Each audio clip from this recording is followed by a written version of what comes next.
You're right. I got it. How you doing, Logan? I had a quick question for you.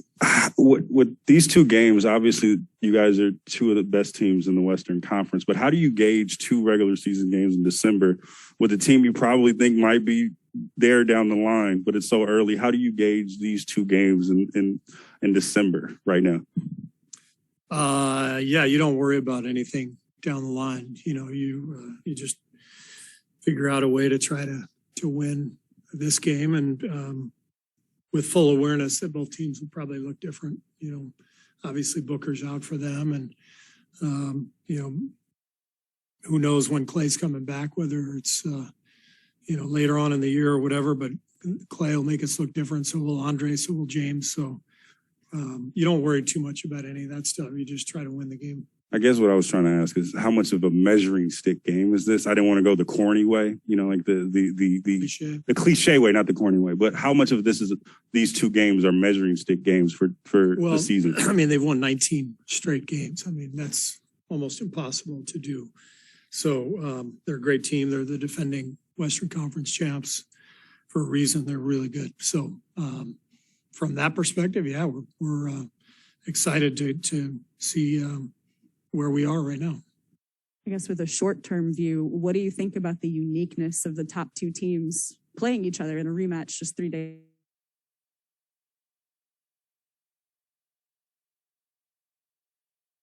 With any opponent, you know, with a single opponent, much less one in your division that you know, you have the same record with. So it's very unique.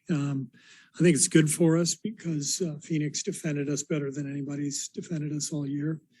And, you know, we were able to experience their defense and feel it. And now we can make some adjustments and, you know, see how we fare tonight. And obviously same thing for them. So it's, I think it's kind of fun.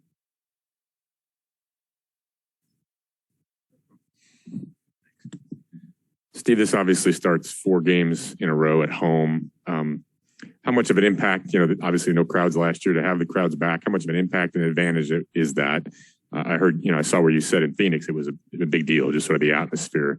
What kind of impact has that had, and how important is that as you look long term to try to get as much home court as you can in the postseason potential? Yeah, well, we've felt the energy of our crowd here the last few weeks, you know, as we've played better, and our fans are, you know, all over what's happening and getting excited about it. So it's felt like we've kind of established Chase as our, you know, our home floor, and so tonight, in theory, should be the loudest one of them all. So we're excited about it, and it'll be a great atmosphere. I think this is Andre's 8th straight missed game. Is he getting closer? Is it progressing?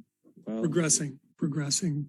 He's out on the court right now, getting shots up on the practice court, but no prediction as to when he'll play. I would assume not tomorrow either, though, right? Yeah, very doubtful for tomorrow. So, gotcha. Steve, you talked about the last game and how they really defended you very well. Were there some things that you saw that you didn't like about the way you guys responded to their defense, and things that might come into play tonight? I'm not asking for secrets, but you know what I mean. Yeah, I think I said it after the game. We were in a rush the whole time, but they put us in a rush, you know, so we've got to handle their pressure better. We've got to have better spacing, and we've got to take our time and slow down a little bit and get to our, you know, our reads and our actions. And if they take those away, then we've got to get to the next one. But we were in too much of a hurry the other night to try to make plays, and that led to a lot of turnovers. Don't want to just keep asking about Klay, but are you going to need to see him in a G League game, or is there going to be 5-on-5 scrimmaging here? What are your final steps with Klay before you're going to be able to? I know it's about the doctors too and about the trainers, but like in your mind, what do you need to see as the kind of last few steps? I think the increased stamina that we've seen over the last couple of weeks, you know, where he is now compared to his first scrimmage when we were on the road a couple of weeks ago, it's pretty dramatic. But the improvement will be more gradual now as he continues to get stronger and more conditioned.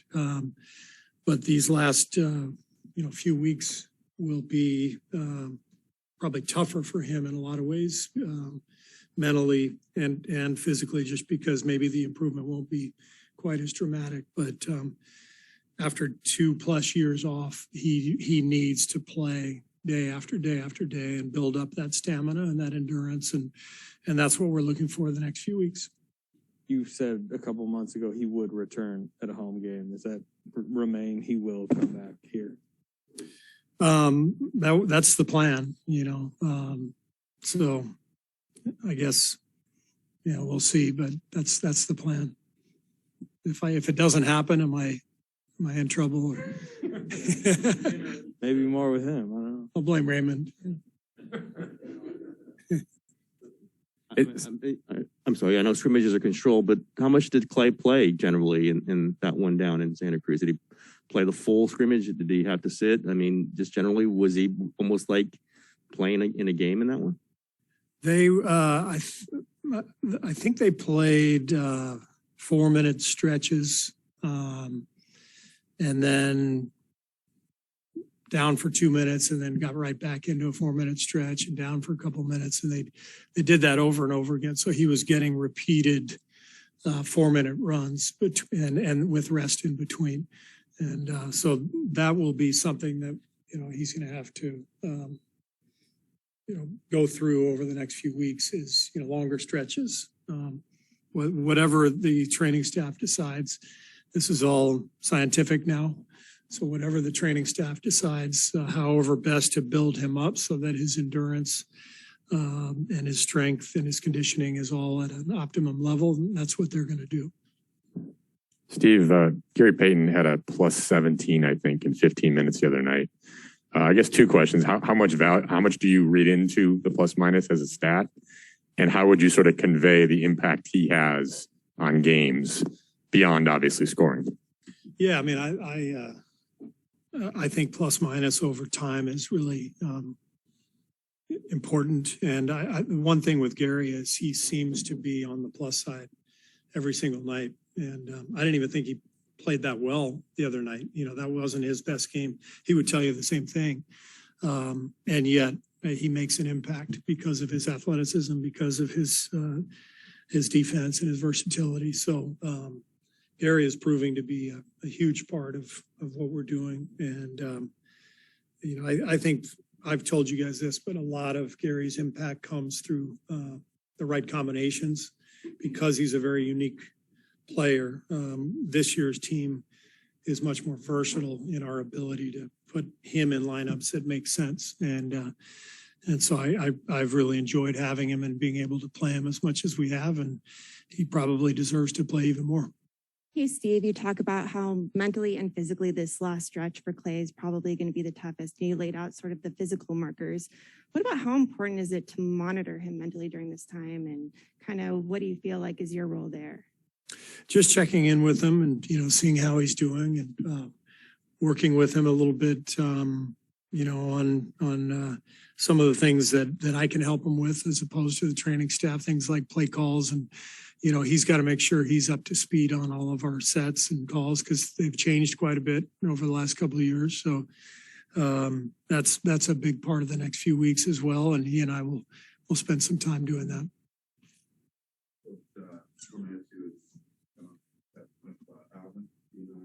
Mm-hmm.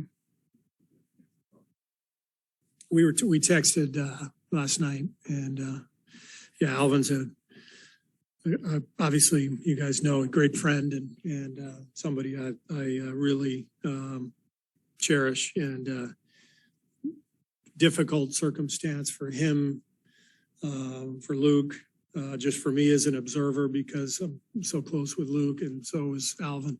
So these situations are never ideal. Alvin, for whatever reason, has been in this situation a lot. I think he's been an interim coach 4 or 5 times now. And several times he's parlayed that into the full-time gig because he's really good at what he does. So, we're pulling for Alvin, want him to succeed and do well, just like we pulled for Luke. And you always pull for the people you're friendly and close with in this league. Coach, when you look at, I'm sorry, we're here, Coach. When you look at obviously Steph and Draymond, they've been here and done that. But for the younger guys, how big is it to have a game where you're preparing for a team you just lost to that's of their level, and knowing that that would be a situation, a playoff situation, where the younger guys would have to get back into the lab and get ready to play the same team again? Yeah, it's good. I mean, just the vibe itself, I mentioned we were in a little bit of a rush the other night. It's good for all of our players to feel that again, to feel that energy and the focus and the spotlight. And a lot of our guys have been there, done that, but a lot of them haven't. So these are all great games to experience for our team and for us as a group. Along that same line, Steve, how did you feel about the way Jordan responded to a big stage, big game, tight game? He was fantastic. He's probably our best player that night. He was our best player. So he continues to improve. Every night is still a lesson, which is great. He's got a lot of growth ahead, but anytime a guy plays like that under the spotlight against a great team, it's a great sign. Steve, recording stopped. You're off social media these days, but with Klay and his kind of infamous Instagram lives and things he's doing, for one, have you enjoyed any of those even in passing? And also in your seat, is it a relief to have him be in such a good headspace? After 2 years, it wouldn't shock anybody if a player was in a darker place. He seems to be in a great headspace coming in. Yeah, I mean, he had a tough night 4 or 5 nights ago. Right. But for the most part, over the last 6-8 weeks since the season started, he's been in a really good place. I haven't seen any of that stuff that you reference. He was on the boat today. He was on the boat today. Well, good. More time on the boat, the better for Klay. But no, it's great that he seems to be all in all in good spirits. But we've got to make sure we continue to support him because these last few weeks are still difficult for him. He wants to come back right now. So he's just got to finish up the process.